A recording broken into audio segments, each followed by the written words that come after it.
Drunkenness is a fertile failing, for it gives birth to much strife and sorrow, afflicting not only the body, but the mind and spirit, as Proverbs 23 makes plain.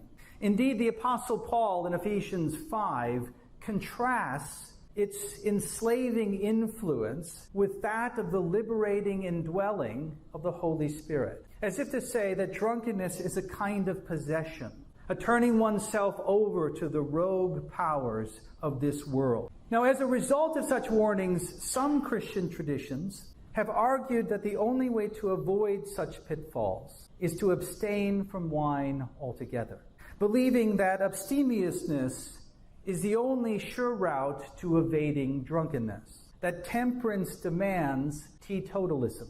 And yet it reminds me of the reasoning used by the early church fathers who sought to ratify their rather paltry view of marital intimacy by arguing that animal appetites, including sexual desire, must be starved to death in order to be mastered, and that to exercise that kind of tyrannical control over the passions, to shut them down entirely, was the only path to spiritual enlightenment. As a result, the goodness of the one flesh union, as both the primary mechanism for fulfilling the creation mandate and the foremost embodiment of the union of Christ and his church, was greatly undermined.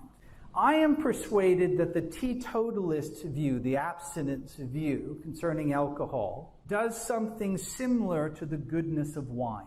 Indeed, I might be so bold as to say that abstinence, except in certain obvious circumstances, actually constrains piety rather than promotes it. That it dulls the brilliance of the gospel. That it fetters Christian fellowship. And the reason why is because it attenuates rather than amplifies eschatological joy.